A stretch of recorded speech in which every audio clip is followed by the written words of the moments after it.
Olá, fenômenos, sejam bem-vindos! Hoje eu resolvi contar uma história da minha trajetória, porque aquele vídeo contando a trajetória inteira teve uma boa repercussão, né? E muita gente achou interessante. Então hoje eu resolvi contar para vocês como que eu achei que ia destruir a minha carreira científica. Teve um evento durante o meu mestrado, né? Teve um evento durante o meu mestrado em que eu achei que a minha carreira científica, que recém tinha começado, ia ser destruída por completo e que eu não poderia mais trabalhar nesse ramo. Então vamos lá para a história. Como vocês sabem, eu fiz mestrado na Universidade Federal de Santa Catarina, na Engenharia Química, né? E eu entrei no mestrado em 97. Em 98, em maio de 98, ocorreu em Floripa o segundo encontro brasileiro sobre adsorção. E tem um vídeo no canal falando de adsorção. Nesse segundo encontro, o meu orientador de mestrado, ele era o organizador do encontro e eu participava da comissão organizadora. Então ali a organização do evento começou ali por agosto, setembro de 97, por aí, não lembro muito bem. E nesse dia, o meu chefe chegou mais ou menos assim para mim e disse: Luizildo, nós temos um encontro brasileiro sobre adsorção, a sua dissertação de mestrado envolve a adsorção e você está na comissão organizadora do encontro sobre a adsorção. Nada mais natural que você apresente um trabalho sobre a adsorção. Aí eu virei para ele: professor, de onde? Porque a gente recém começou o trabalho e ainda não tenho dados experimentais, né? Aí ele virou e disse: se vira. Como você já deve saber que os orientadores de mestrado e de doutorado falam para você, mas não é por mal, é porque eles querem que você cresça, que você aprenda com o método científico. Então não é por maldade que eles fazem isso, tá beleza? Então, para o meu professor, eu não interpretei isso como maldade, muito embora eu não tenha ficado muito satisfeito naquele momento. Então, pesquisando o que eu ia fazer, né, havia um outro professor do departamento da Engenharia Química com quem o meu orientador costumava cooperar e havia alguns dados experimentais sobre a adsorção, né, desse professor, desse grupo de pesquisa, e eu resolvi modelar esses dados com a aprovação, naturalmente, do líder do grupo de pesquisa, que acabou me passando os dados experimentais. O que consistia isso? Era uma cestinha onde tinha sílica alumina, e essa cesta estava conectada a uma microbalança, com uma precisão absurdamente pequena. Então o que acontecia? Nessa cestinha que estava depositada esse adsorvente, essa alumina, passava uma corrente de nitrogênio contendo bases nitrogenadas, piridina, etc.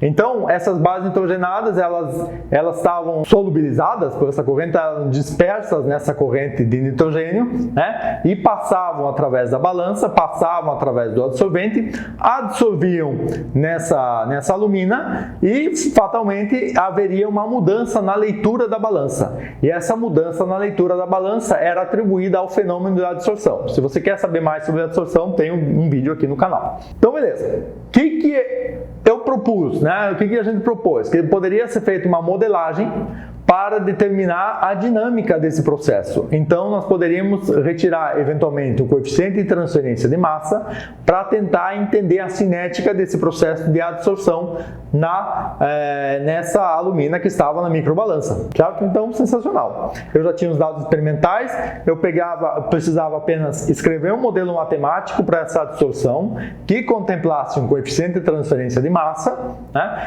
E a partir dessa equação eu ia fazer uma regressão desses dados experimentais e ia obter o coeficiente de transferência de massa usando alguns modelos bem bacanas. Beleza. Então, fantástico, sensacional, estava tudo fechadinho, bonitinho. Então, eu obtive um gráfico experimental mais ou menos como esse que eu estou apresentando para vocês agora, em que tinha vários pontos experimentais quando a adsorção já tinha atingido o limite, ou seja, quando nós já tínhamos atingido a saturação do adsorvente, e poucos pontos experimentais no comecinho do processo, quando ainda não havia sido atingida a saturação. Certo? Então, beleza, eu fui fazer a regressão e tal, cheguei nos dados, resolvi o modelo, cheguei em vários parâmetros para cada uma das bases nitrogenadas, cada uma das temperaturas, sensacional e tal, e daí eu fui fechar o artigo que deveria ser apresentado no congresso. Bom, esse artigo, no final, a gente acabou, o congresso indo em maio, a gente acabou fechando bem no prazo limite para entregar o trabalho, ou seja, não tinha muito mais tempo para fazer correções, porque, claro, você sabe que num congresso científico tem um prazo limite para você entregar o trabalho completo, e nós fomos acabar entregando mais ou menos nesse prazo. Muito bem, e aí que começaram os problemas, porque daí eu resolvi ampliar aquela parte da curva antes da saturação, e eu vi que, na real, a minha curva ótima, aquela curva que eu tinha otimizado, ela era uma curva péssima. Tinha uma etapa ali que o meu modelo ele não reproduzia para nada o comportamento da curva. Por quê? Porque eu tinha focado muito nos dados que estavam mais adiante, né? E não tinha focado no problema ali, né? Nos dados próximos do comecinho do processo, ou seja, quando o processo não tinha atingido a saturação. Aí já estava mal feito, o artigo já tinha sido entregue, o trabalho completo estava entregue, eu não tinha nem identificado esse problema e tal. E daí eu fui consultar os meus chefes, né? O meu orientador de mestrado, ele estava bastante atribulado naquele processo, e a única pessoa com quem eu consegui falar foi o outro professor cujo aluno tinha desenvolvido aqueles dados experimentais, né? Que tinha obtido aqueles dados experimentais. Daí eu mostrei para ele o problema, assim, assado, obtive esses dados e tal. Daí ele falou para mim, se vira. Ou seja, a segunda vez que eu tinha que me virar. E foi interessante. O processo eu também não gostei muito naquele momento, né? Mas daí eu pensei, bom, deixa eu tentar achar uma solução para a minha apresentação. Eu pensei em várias coisas e tal, daí o congresso já tinha começado, a gente tinha que estar recebendo os professores, né, dando o crachazinho, fazendo inscrição do professor e tal, já tinham começado as palestras, e daqui a pouco eu ia fazer minha apresentação, 2 dias depois eu ia fazer minha apresentação, né? E daí eu pensei, acabou minha carreira, né, porque o que eu vou fazer? Se os meus dados, o meu modelo não reproduz e tem aquele erro absurdo, porque eu não dei um zoom no comecinho do modelo, e a minha carreira foi para lá abaixo. Aí eu comecei a apresentação e tal, na hora, a apresentação oral, né, não era de pôster.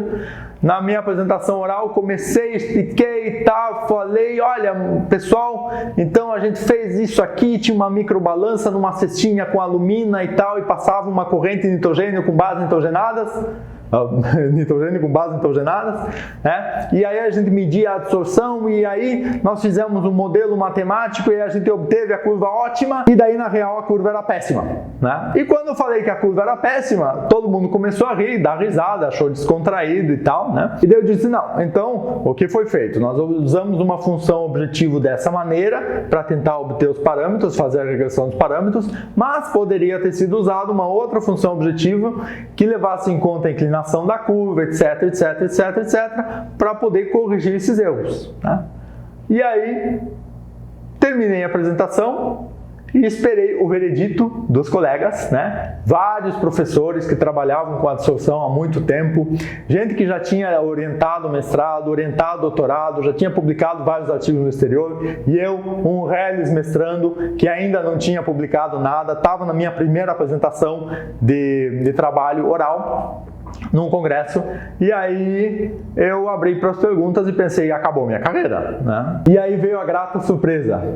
Ninguém me xingou, ninguém me chamou de sem vergonha, ninguém disse que eu era um estúpido, ninguém falou nada disso. Eles elogiaram a apresentação do trabalho, a forma como foi apresentado o trabalho, elogiaram o fato de eu ter identificado o erro e ter proposto uma alternativa para isso, para resolver esse problema, e finalmente comentaram a respeito do trabalho, né?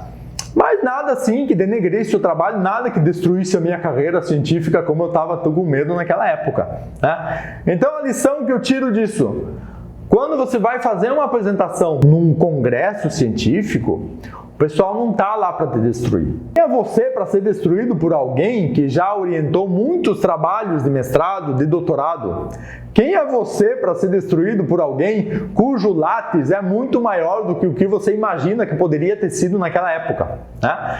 Então, pessoal, não fiquem agoniados quando você tem que apresentar um trabalho num congresso, porque muito provavelmente eles estão mais interessados no networking, né? Fazer novos contatos, né? E também está muito interessado na hora do café, certo? Então, fica essa dica.